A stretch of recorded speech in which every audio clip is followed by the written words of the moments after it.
the topics that we had learnt in the previous sessions, like what is gravitation, your universal law of gravitation, importance of universal law of gravitation, what is free fall, acceleration due to gravity, mass and weight. So hope you are all able to recollect after I had read the topics that we had done. No issues, no worries, we'll do once again. It's a kind of revision, so pay attention now. So let's begin with gravitation. See, you all know that whenever you throw an object, it comes downwards, that is towards the earth. Why does it happen? Because the earth is exerting a force on the object and it tries to pull it towards itself. This force which is exerted by the earth is what is called as your gravitational force, or you can call it as gravity, right? So you must have observed in your day-to-day life a ripened fruit or a leaf, a withered leaf falling off from a tree. Why do they fall? They don't move in any other direction. You must not have seen them moving towards the sky or moving in any other direction. A ripened fruit, a withered leaf, they all come towards the earth. Why? That is all due to gravity. So, what is gravity? Gravity is the force with which earth attracts the object towards itself.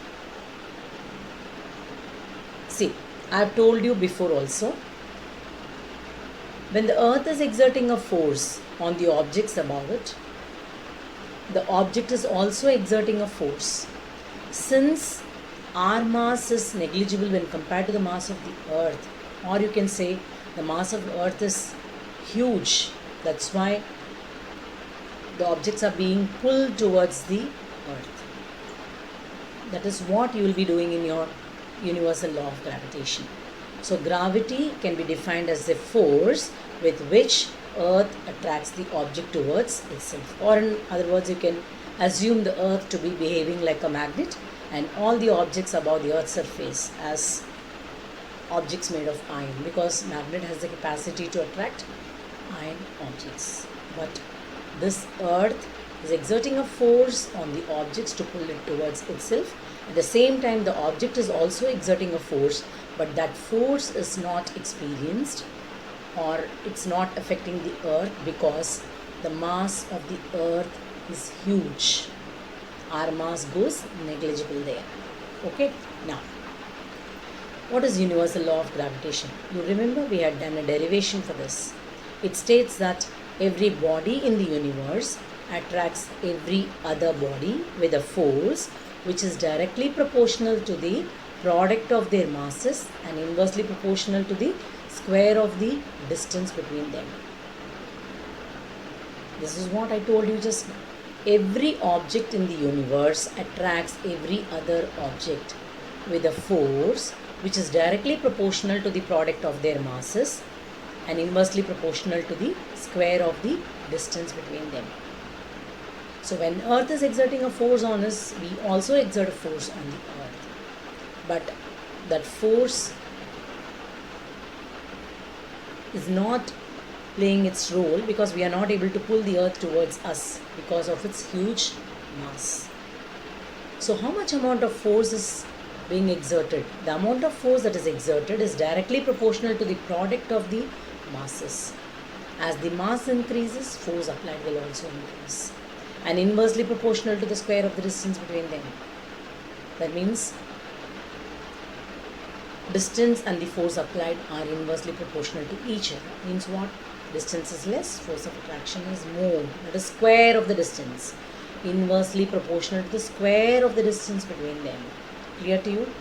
Understood?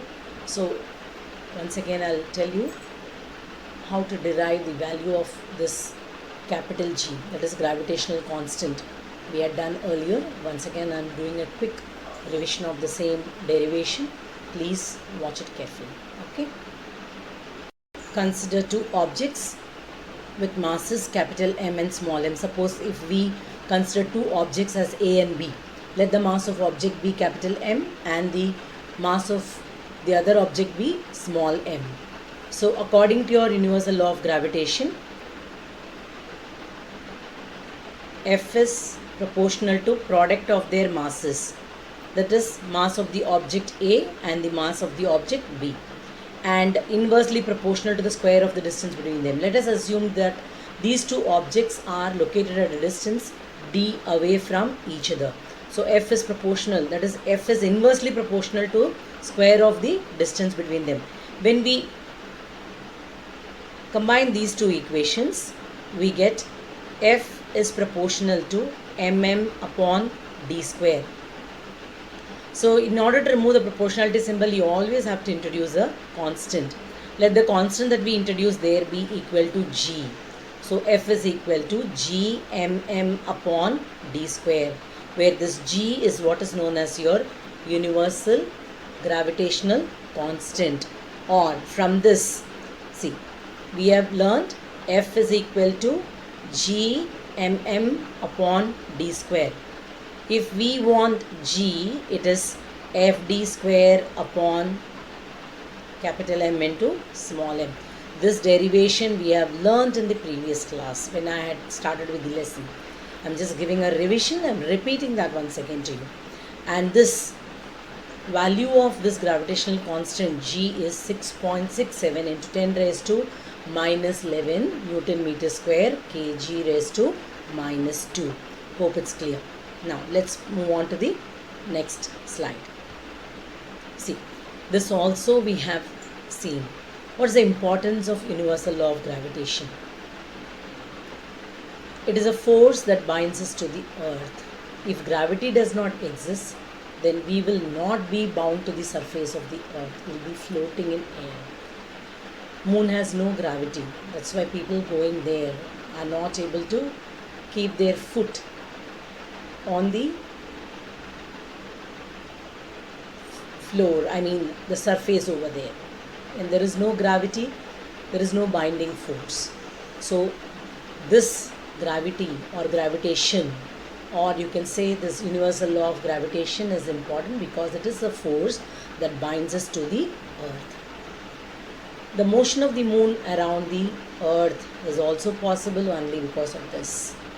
The motion of planets around the sun, for this also this universal law of gravitation is important. And the tides due to moon and the sun.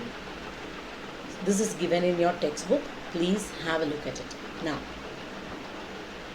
next we have learnt about free fall. I've taught you. See, you must have observed leaves shedding down from a tree, ripened fruit falling down from a tree. Here, these objects which are ripened are falling down from a tree on its own. It's only because of Earth's gravity. No other external force is applied on it. So, when the Earth attracts object towards itself due to gravitational force, we say the objects are showing free fall.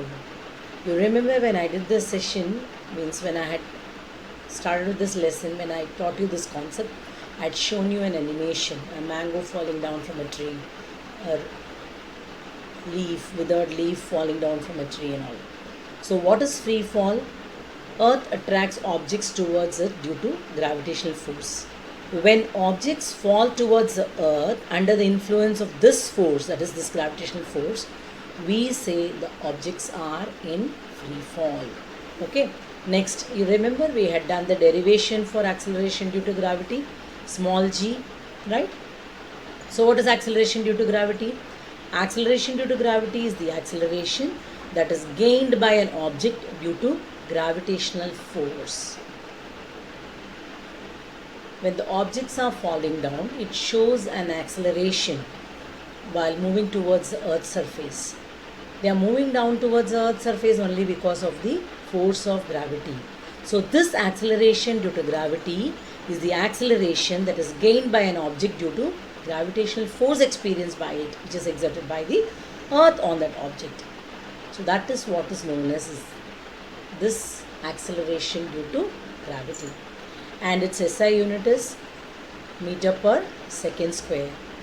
It has magnitude as well as direction. Therefore, it's going to be a scalar quantity or a vector quantity. It is a scalar quantity. Okay.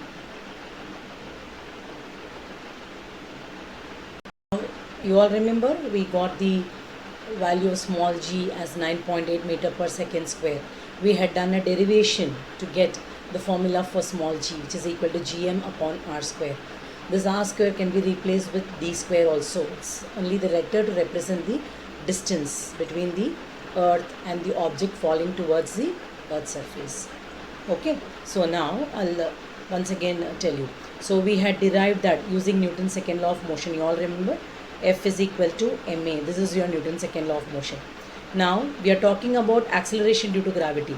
So the objects which are falling towards the earth's surface are falling towards the earth's surface only because of the force of gravity. So the acceleration shown there is what is called as acceleration due to gravity. So we'll replace the letter A by G. So my F is equal to mg now. Now in the place of F, I'll use the value that I have got while deriving that universal gravitational constant. You all remember? F is equal to G mm upon d square we took, distance. Here we can make it as r square also, no problem, is equal to mg. Small m on both sides get cancelled. So I get my g is equal to gm upon r square, or this r square can be written as d square also, because it is just talking about the distance between the earth's surface and the object falling towards the earth's surface. So it is equal to gm upon r square, or as I told you, it can be replaced by d square even, right? Now you all remember mass and weight, both are different concepts. Mass is a quantity of matter contained in an object. It remains constant, doesn't change. Weight keeps changing. Whatever weight you see here on a weighing machine doesn't occur the same when you go and check your body weight on the moon, because there is no gravity there, right? You float, so you feel light in weight, right? So mass and weight are two different quantities. Mass is the quantity of matter contained in an object, right? So let's quickly, you all remember I had shown two astronauts landing on moon and the other one on the earth's surface. His weight varies in both the cases, and those things we had done, you remember? Now I'll just do the differences between mass and weight for you. Mass is a scalar quantity and weight is a vector quantity. Mass remains constant, doesn't change, because it is a quantity of matter contained in an object. Weight changes from place to place, because weight is a product of mass and gravity. So gravity changes when you go from one place to another place. Then the SI unit of mass is kilogram and the SI unit of weight is Newton. And formula to calculate mass is m is equal to w upon g, and for weight it is mg. So with this I am coming to an end of today's session. In the next session we will start with the value of small g on different portions of the earth, that is at the poles, at the equator, deep under the earth. Those things we'll discuss, and then we'll proceed with numericals. Okay, so please do learn your textbook. Whatever is given in your textbook, do read that, revise, and have a safe day. Take care. Bye.